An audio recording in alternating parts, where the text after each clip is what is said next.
ഒന്ന് രാജാക്കന്മാർ 13. യൊരോബെയാം ധൂപം കാട്ടുവാൻ പീഠത്തിനരികെ നിൽക്കുമ്പോൾ തന്നെ ഒരു ദൈവപുരുഷൻ യഹോവയുടെ കൽപ്പനയാൽ യഹൂദയിൽ നിന്ന് ബേഥേലിലേക്ക് വന്നു.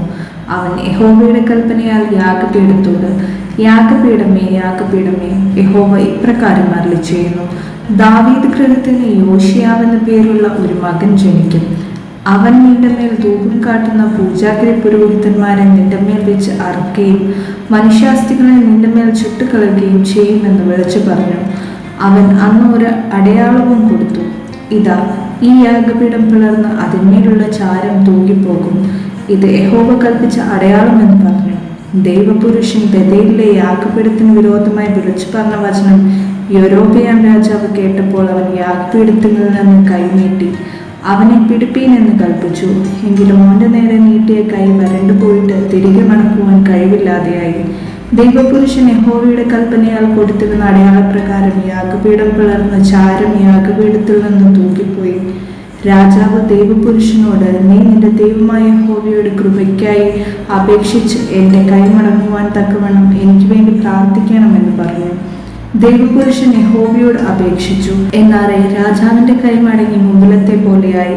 രാജാവ് ദൈവപുരുഷനോട്, നീ എന്നോട് കൂടെ അരമനയിൽ വന്ന് അല്പം ആശ്വസിച്ചു കൊള്ളുക, ഞാൻ നിനക്കൊരു സമ്മാനം തരുമെന്ന് പറഞ്ഞു. ദൈവപുരുഷൻ രാജാവിനോട്, നിന്റെ അരമനയിൽ പകുതി തന്നാലും ഞാൻ നിന്നോട് കൂടെ വരികയില്ല. ഈ സ്ഥലത്ത് വെച്ച് ഞാൻ അപ്പം തിന്നുകയില്ല, വെള്ളം കുടിക്കുകയുമില്ല.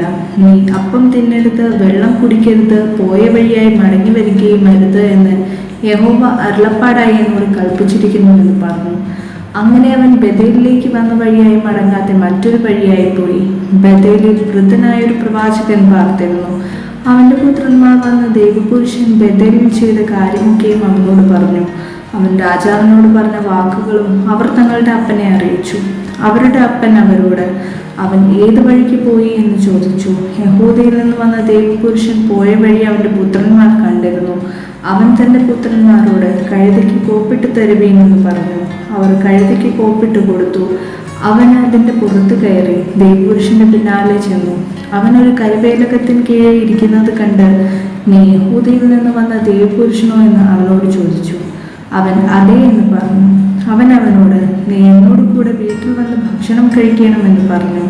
അതിന് അവൻ, എനിക്ക് നിന്നോട് കൂടെ പോരുകയോ നിന്റെ വീട്ടിൽ കയറുകയോ ചെയ്തുകൂടാ. ഞാൻ ഈ സ്ഥലത്ത് വെച്ച് നിന്നോട് കൂടെ അപ്പം തിന്നുകയില്ല, വെള്ളം കുടിക്കുകയുമില്ല. നീ അവിടെ വെച്ച് അപ്പം തിന്നരുത്, വെള്ളം കുടിക്കരുത്, പോയ വഴിയായി മടങ്ങി വരികയും അരുത് എന്ന് യഹോവ അരുളപ്പാടായി എന്നോട് കൽപ്പിച്ചിരിക്കുന്നു എന്ന് പറഞ്ഞു. അതിന് അവൻ, ഞാനും നിന്നെ പോലെ ഒരു പ്രവാചകനാകുന്നു. അപ്പം തിന്നുകയും വെള്ളം കുടിക്കുകയും ചെയ്യേണ്ടതിന് നീ അവനെ നിന്റെ വീട്ടിൽ കൂട്ടിക്കൊണ്ടു വരിക എന്ന് ഒരു ദൂതൻ യഹോവയുടെ കൽപ്പനയാൽ എന്നോട് പറഞ്ഞിരിക്കുന്നു എന്ന് പറഞ്ഞു. അവൻ പറഞ്ഞതു ഭോഷ്കായിരുന്നു. അങ്ങനെ അവൻ അവനോട് കൂടെ ചെന്നു. അവന്റെ വീട്ടിൽ വെച്ച് അപ്പം തിന്നുകയും വെള്ളം കുടിക്കുകയും ചെയ്തു. അവൻ ഭക്ഷണത്തിനിരിക്കുമ്പോൾ അവനെ കൂട്ടിക്കൊണ്ടുവന്ന പ്രവാചകന് യഹോവയുടെ അരുളപ്പാടുണ്ടായി. അവൻ യഹൂദയിൽ നിന്ന് വന്ന ദൈവപുരുഷനോട്, നീ യഹോവയുടെ വചനം മറുത്ത് നിന്റെ ദൈവമായ യഹോവ നിന്നോട് കൽപ്പിച്ചെന്ന കൽപ്പന പ്രമാണിക്കാതെ അപ്പം തിന്നുകയും വെള്ളം കുടിക്കുകയും ചെയ്യരുതെന്ന് അവൻ നിന്നോട് കൽപ്പിച്ച സ്ഥലത്ത് നീ മടങ്ങി വന്ന് അപ്പം തിന്നുകയും വെള്ളം കുടിക്കുകയും ചെയ്തത് കൊണ്ട് നിന്റെ ശവം നിന്റെ പിതാക്കന്മാരുടെ കല്ലറയിൽ വരികയില്ല എന്ന് യഹോവ അരുളി ചെയ്യുന്നു എന്ന് പറഞ്ഞു. അപ്പം തിന്നുകയും വെള്ളം കുടിക്കുകയും ചെയ്ത ശേഷം അവൻ താൻ കൂട്ടിക്കൊണ്ടുവന്ന പ്രവാചകന് വേണ്ടി കഴുതയ്ക്ക് കൂപ്പിട്ട് കൊടുത്തു. അവൻ പോകുമ്പോൾ വഴിയിൽ ഒരു സിംഹം അവനെ കണ്ട് അവനെ കൊന്നു. അവന്റെ ശവം വഴിയിൽ കിടന്നു. കഴുത അതിന്റെ അരികിൽ നിന്നു, സിംഹവും ശവത്തിന്റെ അരികിൽ നിന്നു. വഴി പോകുന്ന ആളുകൾ ശവം വഴിയിൽ കിടക്കുന്നതും ശവത്തിന്റെ അരികെ സിംഹം നിൽക്കുന്നതും കണ്ടു. വൃദ്ധനായ പ്രവാചകൻ പാർക്കുന്ന പട്ടണത്തിൽ ചെന്ന് അറിയിച്ചു. അവനെ വഴിയിൽ നിന്ന് കൂട്ടിക്കൊണ്ടുവന്ന പ്രവാചകൻ അത് കേട്ടപ്പോൾ അവൻ യഹോവയുടെ വചനം മറുത്ത ദൈവപുരുഷൻ തന്നെ. യഹോവ അവനോട് അരുളി ചെയ്ത വചനപ്രകാരം യഹോവ അവനെ സിംഹത്തിനെ ഏൽപ്പിച്ചു. അതവനെ കീറി കൊന്നുകളഞ്ഞു എന്ന് പറഞ്ഞു. പിന്നെ അവൻ തന്റെ പുത്രന്മാരോട്, കഴുതയ്ക്ക് കോപ്പിട്ട് തരുവീനെന്ന് പറഞ്ഞു. അവർ കോപ്പിട്ട് കൊടുത്തു. അവൻ ചെന്നപ്പോൾ ശവം വഴിയിൽ കിടക്കുന്നതും ശവത്തിന്റെ അരികെ കഴുതയും സിംഹവും നിൽക്കുന്നതും കണ്ടു. സിംഹം ശവത്തെ തിന്നുകയോ കഴുതയെ കീറിക്കളയുകയോ ചെയ്തില്ല. പ്രവാചകൻ ദൈവപുരുഷന്റെ ശവം എടുത്ത് കഴുതപ്പുറത്ത് വെച്ച് കൊണ്ടുവന്നു. വൃദ്ധനായ പ്രവാചകൻ തന്റെ പട്ടണത്തിലെത്തി അവനെക്കുറിച്ച് വിലപിച്ചു അവനെ അടക്കം ചെയ്തു. അവന്റെ ശവം അവൻ തന്റെ സ്വന്തം കല്ലറയിൽ വെച്ചിട്ട് അവനെക്കുറിച്ച് അയ്യോ എന്റെ സഹോദര എന്നിങ്ങനെ പറഞ്ഞ് അവർ വിലാപം കഴിച്ചു.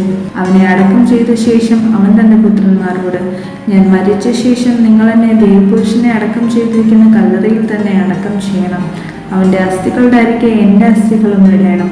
അവൻ ബേഥേലിലെ യാഗപീഠത്തിനും ശമര്യ പട്ടണങ്ങളിലെ സകല പൂജാഗിരി ക്ഷേത്രങ്ങൾക്കും വിരോധമായി യഹോവയുടെ കൽപ്പന പ്രകാരം വിളിച്ചു പറഞ്ഞ വചനം നിശ്ചയമായി സംഭവിക്കുമെന്ന് പറഞ്ഞു.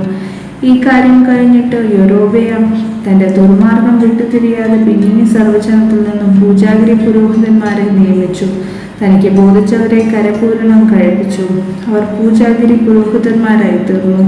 യൊരോബെയാം ഗൃഹത്തെ ഭൂമിയിൽ നിന്ന് ചിരിച്ചു മുറിച്ചു കളയത്തക്കവണ്ണം ഈ കാര്യം അവർക്ക് പാപമായി തീർന്നു.